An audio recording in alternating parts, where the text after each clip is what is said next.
नमस्कार, मैं हूं सौरभ शर्मा और आज है शानदार मंगलवार, जिसे आप कह सकते हैं सुपर ट्यूसडे। और याद रखिए 4 जून को भी मंगलवार ही है, जिस दिन 24 का फैसला आने वाला है, वो भी मंगलवार, आज भी मंगलवार। तो आज से शुरू होगा प्रधानमंत्री मोदी का कैंपेन, जो आपने उत्तराखंड में देखा। और आज से हर मंगलवार यानी हर सुपर ट्यूसडे हम करेंगे नंबर्स की बात। 4 जून को मोदी को कितनी सीटें आएंगी, राहुल गांधी को कितनी सीटें आएंगी, अरविंद केजरीवाल कितनी सीटें जीतेंगे, बिहार में क्या होगा, यूपी में क्या होगा, महाराष्ट्र में क्या होगा, बंगाल में क्या होगा। हर मंगलवार यानी आज से हर सुपर ट्यूसडे हम देश की सभी 543 सीटों की लाइव ट्रैकिंग करेंगे। कहां माहौल बन रहा है, कहां किसका माहौल बिगड़ रहा है, किसका गेम बन रहा है, किसका गेम खराब हो रहा है, इसकी पूरी ट्रैकिंग होगी हर सुपर ट्यूसडे को। अप्रैल आते आते पूरा चुनाव बदल रहा है और चुनाव बदलने का काम इस वक्त अगर कोई एक नेता कर रहा है तो वो है अरविंद केजरीवाल। केजरीवाल जेल में है, लेकिन वही नैरेटिव क्रिएट कर रहे हैं। केजरीवाल की पार्टी के दो नेता आतिशी और सौरभ भारद्वाज कह रहे हैं कि अब उनको भी गिरफ्तार किया जा सकता है। आतिशी ने आज कहा कि उन्हें बीजेपी में शामिल होने का ऑफर दिया गया। बीजेपी ने पूछा नाम बताओ वरना मुकदमा करेंगे। केजरीवाल की गिरफ्तारी के बाद नई प्लेयर एक्टिव हो गई हैं और वो हैं अरविंद केजरीवाल की पत्नी सुनीता केजरीवाल, जिनके साथ आपको खबर दे दूं, आम आदमी पार्टी के विधायकों की इस वक्त भी मीटिंग चल रही है। यानी सुनीता केजरीवाल अब खुलकर पॉलिटिकल एक्टिविटी में आ गई हैं। इस मीटिंग में क्या नतीजा निकलेगा थोड़ी देर में साफ हो जाएगा। सवाल है कि इन सबका दिल्ली के चुनावी माहौल पर क्या असर पड़ रहा है, दिल्ली की 7 सीटों पर क्या होने जा रहा है। आप भी यही जानना चाहते हैं। अरविंद केजरीवाल के गिरफ्तार होने के बाद उन्हें कोई सिंपैथी मिली क्या, कोई सहानुभूति मिली क्या? कल एक रात अरविंद केजरीवाल ने तिहाड़ जेल में बिताई है, उसका क्या असर पड़ रहा है? आज का ओपिनियन पोल, इसीलिए हम दिल्ली से ही शुरू करने जा रहे हैं। जी आज ओपिनियन पोल का दिन है। आज पूरे दिन आप इंडिया टीवी पर दिल्ली से शुरू होकर उत्तर प्रदेश तक देश की सभी 550 सीटों का ओपिनियन पोल देखेंगे। ये तब सबसे ताजा सर्वे देखेंगे जो अरविंद केजरीवाल की गिरफ्तारी के बाद किया गया है। क्या दिल्ली में अरविंद केजरीवाल इस बार एक भी सीट जीत पा रहे हैं? दिल्ली की जनता के मन में उनकी गिरफ्तारी को लेकर बीजेपी के लिए गुस्सा है या अरविंद केजरीवाल के ऊपर कहीं ना कहीं भ्रष्टाचार के आरोप चिपक गए हैं? इस सवाल का जवाब आपको आज के इस सुपर ट्यूसडे के इस सुपर ओपिनियन पोल में मिलने जा रहा है। जल्दी से एक रिकैप। कल अरविंद केजरीवाल की पहली रात बीती है दिल्ली की तिहाड़ जेल में। दिल्ली का मुख्यमंत्री तिहाड़ जेल के अंदर बंद है। इससे पहले 10 दिन तक, 11 दिन तक ईडी की कस्टडी में था। ईडी ने कहा शराब घोटाले के किंग पिन अरविंद केजरीवाल। अरविंद केजरीवाल सवालों के जवाब नहीं दे रहे हैं, इधर उधर की बातें कर रहे हैं। उनकी पत्नी सुनीता केजरीवाल अब खुलकर पॉलिटिकल फ्रंट पर आ गई हैं। इस वक्त उनकी आम आदमी पार्टी के विधायकों के साथ बैठक चल रही है। आतिशी और सौरभ भारद्वाज का नाम अरविंद केजरीवाल ने शराब घोटाले में घसीट लिया है। आतिशी ने आज कहा कि उन्हें बीजेपी में जाने का ऑफर दिया गया, नहीं तो धमकी दी गई कि उन्हें सौरभ भारद्वाज को और राघव चड्ढा को, यानी ये 3 बड़े नेता अभी बाहर हैं फिलहाल, उनको भी गिरफ्तार कर लिया जाएगा। इस सब का असर क्या पड़ रहा है, इस ओपिनियन पोल में क्या दिखाई दिया, यह हम आपको बताएंगे।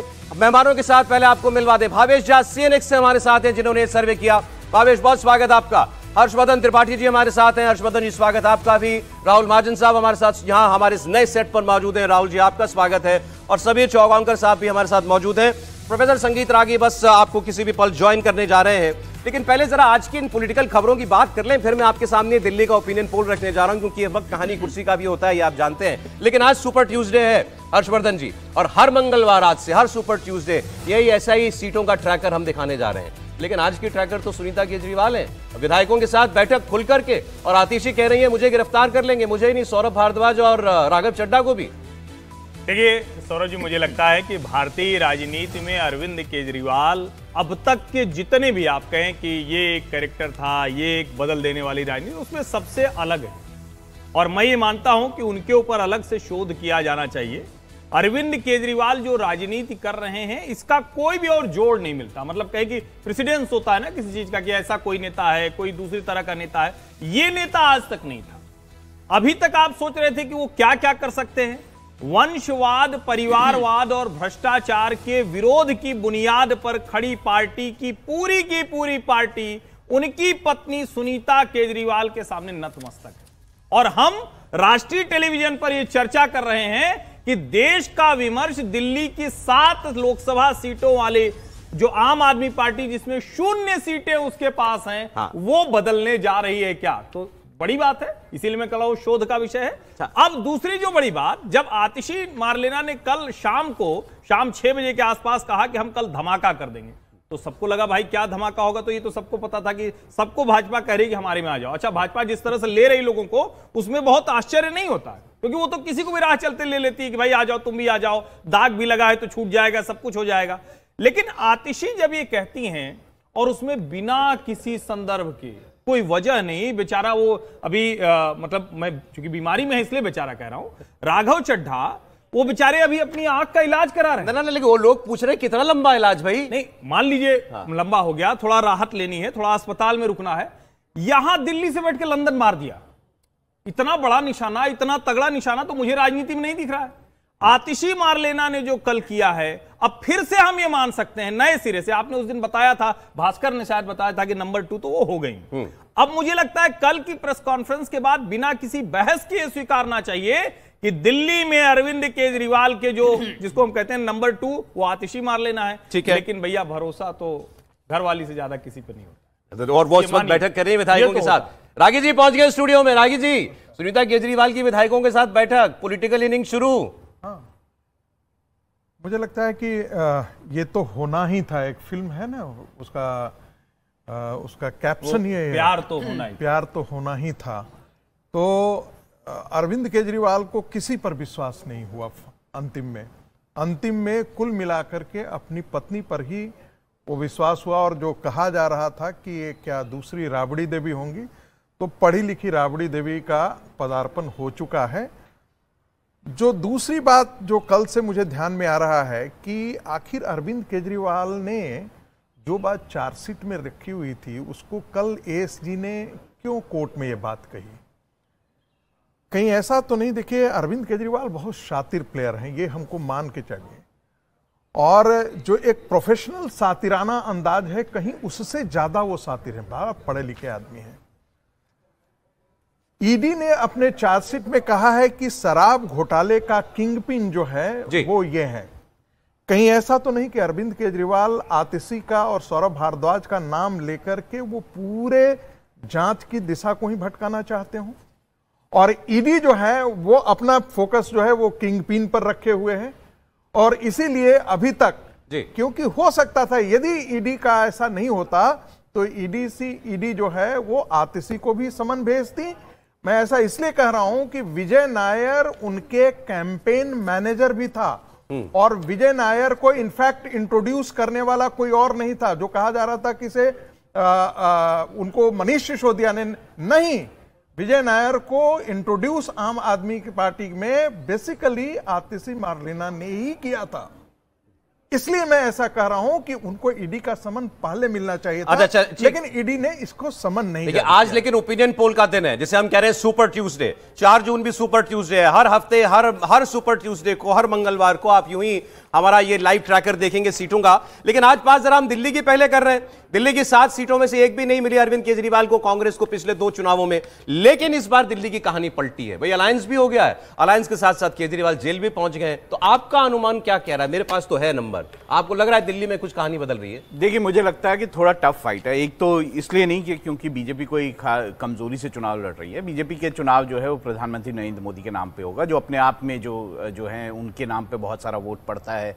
बहुत ही माना जाता है कि सबसे ज्यादा पॉपुलर प्राइम मिनिस्टर हैं। ये भी कहा जाता है कि वो देश को सही दिशा में ले जा रहे हैं। तो इससे ये लगता है कि उनके नाम पे वोट पड़ेगा तो पहले ही बीजेपी एडवांटेज में रहेगी। लेकिन दूसरी तरफ जब आप ये देखें कि आप और कांग्रेस एक तरफ हैं, तो ऐसे में मुकाबला सीधा सीधा होगा। जो पहले त्रिकोणीय मुकाबला होता था, इस बार सीधा जो है मुकाबला वो जो अलायंस है उसके और बीजेपी के भीतर होगा। और बीजेपी ने शायद इसीलिए बीजेपी ने बहुत सारे यहां पर अपने कैंडिडेट से एक को छोड़ के बाकी सब कैंडिडेट। केजरीवाल के जेल जाने का कोई असर होगा या मुझे लगता है कि असर रहेगा। बिल्कुल, सीटों पर फाइट होगी। बिल्कुल होगी। निकल भी सकती है गठबंधन की सीट, बिल्कुल निकल सकती। तो अब जरा आपके सामने मैं सर्वे रख ही देता हूं। दिल्ली की 7 सीटों का सर्वे, अरविंद केजरीवाल के जेल जाने का कोई असर पड़ा क्या दिल्ली की जनता के मन पर? आपके सामने सर्वे रख रहा हूं 7 सीटों का। दोस्तों देखिएगा, ऊपर आपके टैली चल रही है। शुरुआत दिल्ली की 7 सीटों से हो रही है और 7 सीटों में से क्या एक भी सीट पर कहीं कोई ऐसा कड़ा मुकाबला देखने को मिल रहा है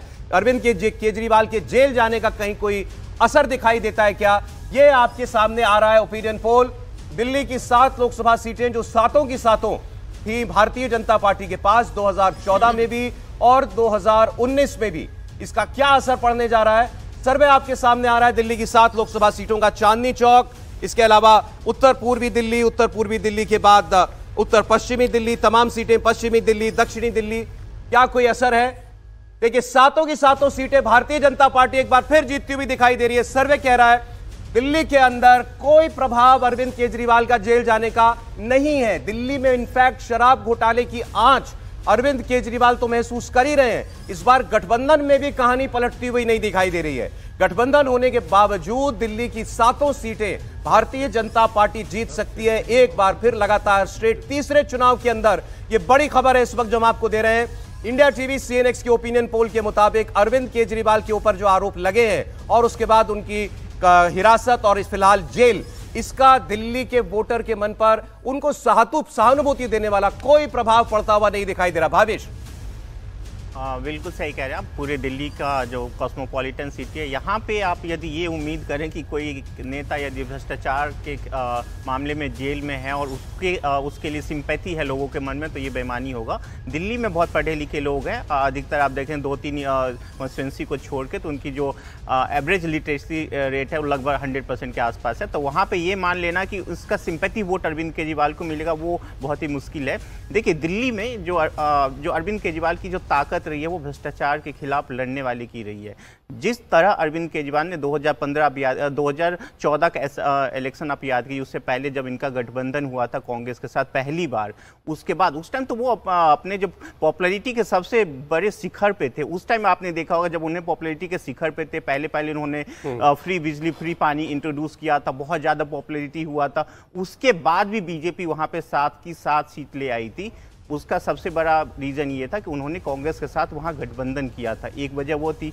दूसरी वजह ये थी कि अरविंद केजरीवाल हो सकता है कि असेंबली के लिए एक पॉपुलर फेस हो, क्योंकि विपक्ष में उनके खिलाफ कोई उस कद का नेता नहीं है दिल्ली में। लेकिन लोकसभा के मामले में अरविंद केजरीवाल जिस तरह की पॉलिटिक्स करते हैं वो बिल्कुल फिट नहीं बैठते कि वो प्रधानमंत्री के खिलाफ इस तरह की बातें कह रहे हैं, उसको लोग एक्सेप्ट नहीं करेंगे। लेकिन इल्जाम तो उन्होंने प्रधानमंत्री पे ही लगाया ना कि मुझे झूठे मामले में फंसाया है। उनका जो वोटर है कम से कम उसके मन में उनको उम्मीद होगी कि उनके लिए कोई भावना जागेगी, वो तो नहीं दिख रहा कहीं भी। देखिए, पहली बात तो ये कि अरविंद केजरीवाल खुद इस बार 7 सीट पर नहीं लड़ रहे हैं, तो ये भी मान लेना कि 7 के 7 सीट पे कोई असर होगा ये नहीं है। खुद 4 सीटों पे लड़ रहे हैं, 3 सीटों पे इन्होंने कांग्रेस को दान में दिया हुआ है। और खुद आप देखेंगे तो देखेंगे कांग्रेस ने आम आदमी पार्टी उस तरह का कैंडिडेट भी नहीं दिया है जो बहुत ज्यादा विनिंग सिचुएशन में हो। दूसरी तरफ देखेंगे जो बीजेपी और आम आदमी पार्टी का वोट शेयर का डिफरेंस देखेंगे लोकसभा में, तो बहुत ज्यादा है। उसको आप यदि 2-3% का वोट यदि शिफ्ट भी होता है, हालांकि वो भी नहीं है, वो मैं कह रहा हूँ, यदि इस मामले के बाद यदि आप ये सोच रहे हैं कि यहाँ पे लोग इस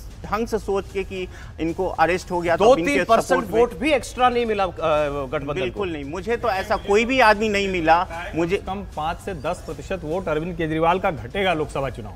आप उस वर्ग को सोचिए ना जो ये सोचता था, जिसको हम एस्पिरेशनल इंडिया वाला वर्ग, बिल्कुल सही, जो सोचता है कि आकांक्षी भारत बहुत अच्छा काम करेगा। तो देश की राजधानी में वो एक व्यक्ति को चुनते हैं, पढ़ा लिखा है, IRS है, IITN है, वो भ्रष्टाचार के खिलाफ बात कर रहा था। आज वो आदमी भ्रष्टाचार के मसले पर जेल में है, आज उसकी पार्टी के बड़े बड़े नेता भ्रष्टाचार के मसले पर जेल में है, और वो सीधे निशाना लगा रहा है प्रधानमंत्री नरेंद्र मोदी पर, जिनका सिर्फ एक प्रधानमंत्री का कार्यकाल नहीं है, 2 प्रधानमंत्री के कार्यकाल हैं। और 2001 से 2014 तक गुजरात के मुख्यमंत्री के तौर पर गुजरात मॉडल यानी डेवलपमेंट का मॉडल मैं हर्षवर्धन जी ये कह रहा हूं, अगर मैं आम आदमी पार्टी का समर्थक हूं तो मैं तो आक्रोश में होऊंगा ना कि मेरे मुख्यमंत्री को, मेरे नेता को जेल में डाला। मेरा ये मानना है कि वो एक जो वर्ग है वो ज्यादा आक्रामक होगा, लेकिन घोर आम आदमी पार्टी का समर्थक जो वर्ग है उसके ऊपर एक लेयर चढ़ी हुई है, जिसकी चर्चा हम लोग बार बार कर चुके हैं। वो 10% का मतदाता जिसको नरेंद्र मोदी बड़े नेता दिखते हैं, अरविंद केजरीवाल दिल्ली में विकल्प दिखते हैं, क्योंकि भाजपा यहां वो विकल्प नहीं दे पाती है,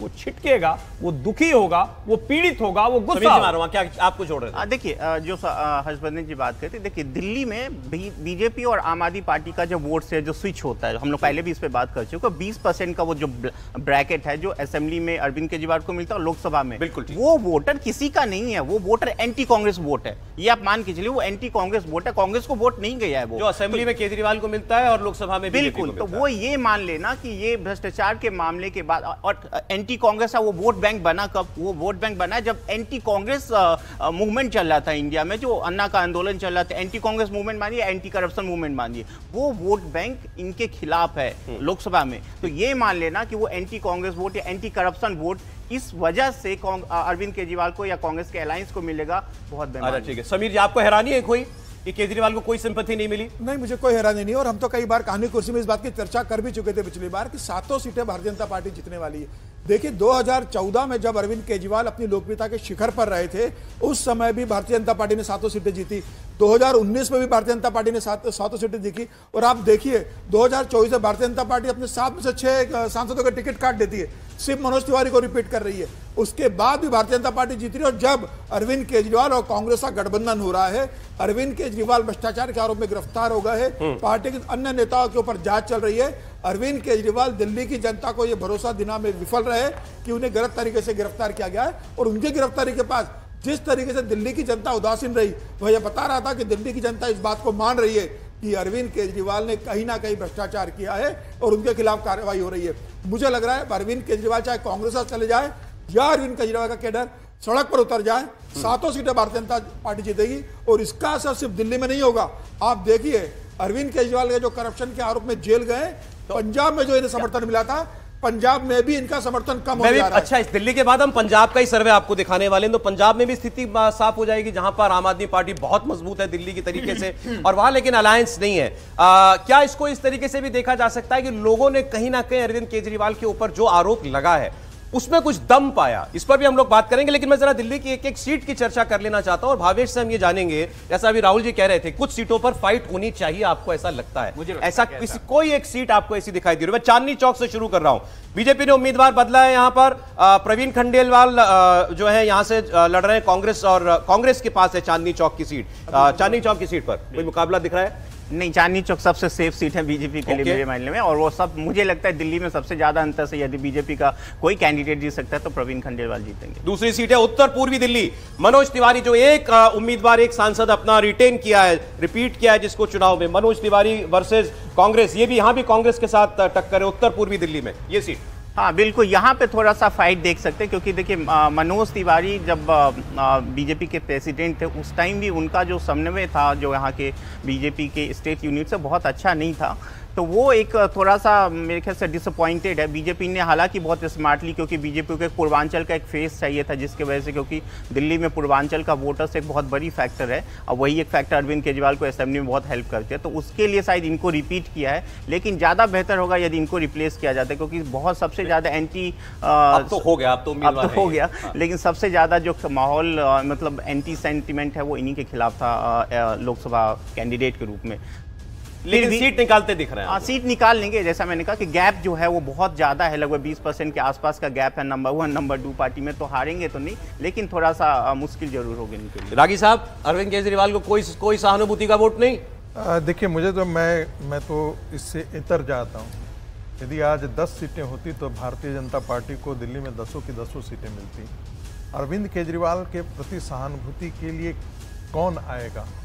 एक बहुत अच्छा पढ़ा लिखा वर्ग था जो अरविंद केजरीवाल के साथ ईमानदार राजनीति के नाम पर आया था। अरविंद केजरीवाल का जो कोर वोटर है, कोर वोटर जिसे कह सकते हैं, वो पूर्वांचल का, जो बिहार उत्तर प्रदेश से आया हुआ, जो मजदूरी करता है, डेली वेजेस वाला है, सब्जी बेचने वाला है, ठेला लगाने वाला है, ये एक बहुत बड़ा वर्ग है जो उनकी योजनाओं से बेनिफिट्स भी उसको मिलता है, चाहे वो मोहल्ला क्लिनिक हो या अन्य। वो एक बहुत बड़ा वर्ग है जो बेनिफिशियरी का वर्ग है, जो अरविंद केजरीवाल की राजनीति को पसंद भी करता है और उनका कोर वोटर भी है। लेकिन इसके अतिरिक्त आप ध्यान रखिए कि एक मिडिल क्लास का ऐसा वर्ग भी था जो अरविंद केजरीवाल से इस आधार पर जुड़ा था कि वो कांग्रेस के साथ नहीं जुड़ना चाहता था और भारतीय जनता पार्टी से भी वो दूरी बना करके रखे हुए था।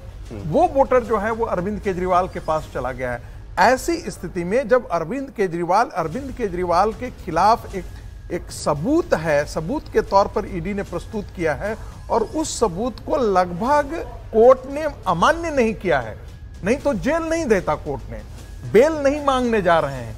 इससे भी ये चीजें गहराई है कि अरविंद केजरीवाल जो है यदि आज जेल में है तो उसमें भूमिका प्रधानमंत्री की और भारतीय जनता पार्टी की नहीं है।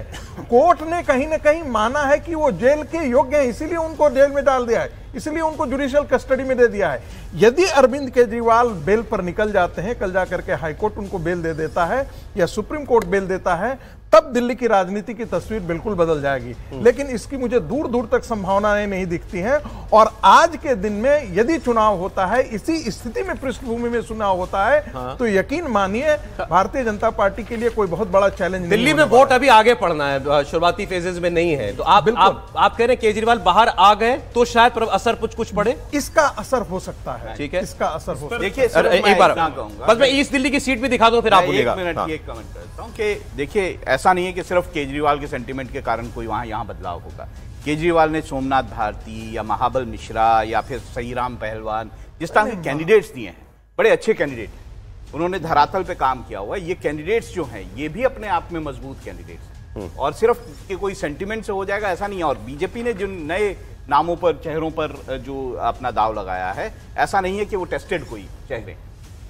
देखिए मैं जैसे दिल्ली में जहां मेरे पास जहां कैंडिडेट है गठबंधन का, वहां का मैं बता देता हूं। मिश्रा के लिए पूर्वी दिल्ली में हर्ष मल्होत्रा, यहां गौतम गंभीर का टिकट काट के हर्ष मल्होत्रा को, जो मेयर रह चुके हैं दिल्ली के, उनको टिकट दिया गया है। और कुलदीप कुमार जो आम आदमी पार्टी के विधायक हैं, उनको यहां से लड़ा रही है गठबंधन की टीम जो है। लेकिन हर्ष मल्होत्रा जो सर्वे बता रहा है बहुत आगे दिखाई दे रहे हैं, मतलब कुलदीप कुमार कहीं बहुत ज्यादा फाइट में कहीं हमको खड़े हुए भी दिखाई नहीं दे रहे। देखिए कुलदीप कुमार की अपनी एक कंस्टिट्यूएंसी है और वो ठीक है, एक अच्छे नेता हैं, लेकिन उनका वोट बैंक भी बड़ा सुरक्षित वोट बैंक है। उससे बियॉन्ड वो एक संसदीय राजनीति के व्यक्ति नहीं है, मैं ये ऐसा कह सकता हूं। और जहां तक महाबल मिश्रा की बात है, जिसका जिक्र अभी उन्होंने किया, महाबल मिश्रा एक समय घर घर तक जाते थे और बड़ी उनकी एक रसूख थी, खास करके बिहार और उत्तर प्रदेश के लोग जो यहाँ रहते हैं उनके बीच में। लेकिन आज वो उतना सक्रिय नहीं रहे हैं, उनका बेटा सक्रिय रहा है और पूर्वांचल के नाम पर चूंकि उनको लाया गया है, लेकिन मुझे नहीं लगता है कि उतनी बड़ी छाप उन्होंने कहा पूर्वांचल के मनोज तिवारी की सीट सबसे ज्यादा फंसी हुई दिखाई दे रही है। नहीं, मुझे ऐसा नहीं लगता है, बट लेकिन फिर भी चूंकि उन्होंने भावेश जी ने कहा है तो उसे मैं स्वीकार कर रहा हूं। अब मैं जरा पूर्वी दिल्ली की बात कर लेता हूं। पूर्वी दिल्ली की भी चर्चा हमने की। हर्ष मल्होत्रा बनाम कुलदीप कुमार, और यहां ये सीट भी हर्ष मल्होत्रा निकालते हुए दिखाई दे रहे हैं। अगली सीट नई दिल्ली की है, बीजेपी की बांसुरी स्वराज और उनके सामने सोमनाथ भारती। जी हां, बांसुरी स्वराज अपना चुनाव जो है आसानी से निकालती हुई दिखाई दे रही है इस वक्त। नई दिल्ली की इस सीट पर बांसुरी स्वराज के सामने वकील सोमनाथ भारती, आम आदमी पार्टी के बहुत पुराने नेता हैं, और मीनाक्षी लेखी की जगह बांसुरी स्वराज को टिकट दिया गया है और वो इस रेस में हमें आगे दिखाई दे रही हैं। उनके लिए कोई चुनौती इस सीट पर हमको मिलती हुई नहीं दिखाई दे रही है। बांसुरी स्वराज, समीर जी। कोई दोहराने की बांसुरी स्वराज चुनाव जीतने जा रही है। उनका टिकट मीनाक्षी लेखी के जगह बांसुरी स्वराज को टिकट दिया गया है। वकील है, सुप्रीम कोर्ट की बहुत अच्छी वक्ता है, भारतीय जनता पार्टी की प्रदेश प्रवक्ता है, बहुत अच्छा पार्टी का पक्ष रखती है। और मुझे लग रहा है इस बार निश्चित रूप से उनकी जीत है। सुषमा स्वराज की बेटी है, वेल नोन परिवार से आती है वो, लेकिन बांसुरी स्वराज का जमीनी स्तर पर बहुत काम है और मुझे लग रहा है भारतीय जनता पार्टी का संगठन भी बहुत मजबूत है। दिल्ली में प्रधानमंत्री मोदी का नाम और उनका चेहरा और दिल्ली के अंदर जो भारतीय जनता पार्टी का काम है, किसी भी सीट पर दिक्कत नहीं आएगी। बांसुरी स्वराज आराम से सीट जीतेगी। अगली सीट दोस्तों उत्तर पश्चिमी दिल्ली की सीट है। बीजेपी से योगेंद्र चंदौलिया यहां से हैं, कांग्रेस पार्टी के पास ये सीट है इस बार गठबंधन में, लेकिन कांग्रेस ने उम्मीदवार नहीं दिया है। हंसराज हंस सिटिंग एमपी थे यहां से, उनको पंजाब के फरीदकोट भाजपा ने भेज दिया है। योगेंद्र चंदौलिया को उतारा है यहां से। दिल्ली में 3 सीट कांग्रेस लड़ रही है लेकिन उम्मीदवार नहीं दिया। उदित राज के नाम की चर्चा चल रही थी लेकिन क्लियर अभी भी वो नहीं है। इस सीट पर भी भारतीय जनता पार्टी हमको लीड लेती हुई दिखाई दे रही है। भावेश, देखिए इस सीट पे वैसे तो पहले यदि उदित राज को यदि कांग्रेस टिकट दे देती तो शायद बीजेपी के लिए और ज़्यादा बहुत बड़ी विनिंग मार्जिन होती, कि उदित राज जब पहले बीजेपी की एमपी होते तो उस टाइम उनका काम बहुत अच्छा नहीं था, शायद इसीलिए बीजेपी ने 2019 में भी उनको टिकट दिया नहीं था। देखिए उस सीट पे पूरे दिल्ली में आप देखेंगे जो बीजेपी ने अपने स्थानीय नेता को, खासकर जो ईस्ट दिल्ली देख लीजिए चाहे उत्तर पश्चिम दिल्ली, इनसे उन्होंने अपने 3 जनरल सेक्रेटरी को जो स्टेट यूनिट है उनको लड़ाया है। मुझे जहां तक समझ में आ रहा है कि इसका सबसे बड़ा वजह वो असेंबली चुनाव जो अगले साल होना है उसको ध्यान में रखते। देखिए दिल्ली में बीजेपी पिछले 2 लोकसभा चुनाव में ये ज़्यादातर स्टार को लड़ाई है चुनाव में और वो बेहतर परफॉर्म किया, लेकिन बीजेपी के लिए एक मौका था कि क्योंकि यहाँ पे लगभग 20-25% का जो गैप है पहली और दूसरी पार्टी के बीच में, उसको भुनाने के लिए उन्होंने अपने स्थानीय नेता को आगे बढ़ाने की कोशिश की और वो एक सही फैसला है। उसमें जो उत्तर पश्चिम वाला जो क्षेत्र है उसमें आप देखें, उत्तर नॉर्थ वेस्ट वाला, उसमें आप देखेंगे यदि बीजेपी का जो कैंडिडेट है जो योगेंद्र चंदौलिया पहले से वहाँ पे बहुत एक्टिव है और जमीनी स्तर पर बहुत ज़्यादा काम कर चुके, जिसका फायदा बीजेपी को वहां पे मिलता हुआ दिखता है। अरे पश्चिम सीट की मैं बात करना चाहता हूं। अब अभी आपके सामने राहुल जी ने कहा था कि महाबल मिश्रा जैसे नेताओं का असर पड़ना चाहिए चुनाव में, तो यहां कमलजीत शेरावत है भारतीय जनता पार्टी से, मुकाबला उनका महाबल मिश्रा से है। ये सीट दोस्तों थी परवेश वर्मा की और रिकॉर्ड मार्जिन से वो जीते थे 19 के चुनाव में, लेकिन उनका टिकट कटा है। अब यहां कमलजीत शेरावत भाजपा से, उनका मुकाबला महाबल मिश्रा से। महाबल मिश्रा इस सीट पर हमको नहीं लग रहा कि कोई कमाल करते हुए दिखाई दे रहा है। राहुल जी को फिर भी उम्मीद थी। देखिए जैसे मैंने कहा कि देखिए आप नए कैंडिडेट्स के साथ टेस्ट कर रहे हैं, इसमें कोई बुराई नहीं है कि बीजेपी नए कैंडिडेट्स के साथ टेस्ट कर रही है, लेकिन ये सारे जो नए कैंडिडेट्स हैं इन्होंने कभी भी उस तरह से लोकसभा चुनाव नहीं देखा। महाबल मिश्रा जो है वो लोकसभा चुनाव देख चुके हैं, वो कर चुके हैं इस काम को। दूसरी चीज़, ऐसे कोई महाबल मिश्रा पे कोई ऐसे आरोप भी नहीं है कि आप महाबल मिश्रा को किसी उसमें घेर सकें। ये बात सही है कि महाबल मिश्रा उम्र है, उनका बेटा ज़्यादा एक्टिव है, ये सारी बातें, लेकिन फिर भी मुझे लगता है कि इन कैंडिडेट्स के कारण जो कैंडिडेट्स दे रही है उसके कारण आपको एक एज जरूर मिलता है। नहीं, मोदी के चुनाव में मैं एक भावेश से इसको क्लियर कर लेना चाहता हूं क्योंकि आपने कैंडिडेट्स की बात की। सर आ रहा हूं एक मिनट। इंडिविजुअल कैंडिडेट का कोई ऑपोजिशन का कैंडिडेट है, उसके अपने पर्सनल वोट का कोई प्रभाव पड़ रहा है क्या? देखिए इस पर्टिकुलर सीट पे यदि आप देखें ओवरऑल यदि आप बात करें तो दिल्ली में बहुत ज़्यादा बीजेपी के कैंडिडेट को लेकर बहुत ज़्यादा असर नहीं पड़ रहा है कि वो कौन सा कैंडिडेट है। वो वोट यदि पड़ना है तो प्राइम मिनिस्टर मोदी के नाम पे, लेकिन यदि अपोजिशन का कोई कैंडिडेट बहुत अच्छा है तो उस पर जरूर थोड़ा बहुत असर हो सकता है। जैसे आपने महाबल मिश्रा की बात की, तो महाबल मिश्रा की वजह से शायद नहीं वहाँ पर कुछ उनको थोड़ा सा जो वोट का गैप ये देखें यहाँ थोड़ा सा क्लोज है। प्रवेश वर्मा के टिकट कटने के बाद से जो वहाँ पे एक थोड़ा सा नाराजगी है जाटों के बीच में, जिसका शायद बीजेपी को खामियाजा भुगतना पड़ सकता है। लेकिन फिर भी मैं कहता हूं कि क्योंकि बीजेपी का लीड बहुत ज्यादा है पूरे 7 के 7 सीट पे, इसीलिए यहाँ पे बहुत ज्यादा रिजल्ट्स पे बहुत ज्यादा असर। पिछली बार जो है उनका कैंडिडेट एक छोटा कमेंट करना चाह रहे हैं, फिर मैं जरा अंतिम दिल्ली की बात करके पंजाब पर जाऊंगा। देखिए शेरावत भी जो है अभी जो कैंडिडेट दिया है वह भी जाट है, और दूसरी बात उनका जो ईगो था प्रवेश वर्मा के, उस ईगो को जो केंद्रीय हाईकमान है उसने सचुएट किया है, उनको प्रभारी बना करके भेज दिया गया है दूसरी तरह, ताकि वो बहुत ज्यादा जो है वो जाट के नाम पर हरवाने जो होता है आंतरिक नाराजगी वाला वो फैक्टर काम नहीं करेगा। मुझे लगता नहीं है कि वो काम करने जा रहा है। और दूसरी बात, जो दिल्ली की जो कॉन्स्टिट्यूएंसी हुई है उसके जो उसमें जो फेरबदल हुआ है क्षेत्रों का, वो उसका भी असर था। एक समय था महाबल मिश्रा के लिए वो अनुरूप दिखता था, आज के दिन में वो अनुरूप नहीं रहा। दक्षिणी दिल्ली की सीट, यहां से रमेश भिदुड़ी का टिकट काटा है, लेकिन रामवीर सिंह भिदुड़ी को भारतीय जनता पार्टी लड़ा रही है और आम आदमी पार्टी ने यह कैंडिडेट दे दिया है सही राम पहलवान बनाम रामवीर सिंह भिदुड़ी। और यह सीट भी, दक्षिणी दिल्ली की सीट भी भारतीय जनता पार्टी जो है साउथ दिल्ली की सीट आसानी से निकाल लेगी, यह हमारा सर्वे कह रहा है। तो यह आपके सामने इंडिविजुअल दिल्ली की 7 सीटों की बात हमने की और दिल्ली की 7 सीटें एक बार फिर भारतीय जनता पार्टी जीत सकती है।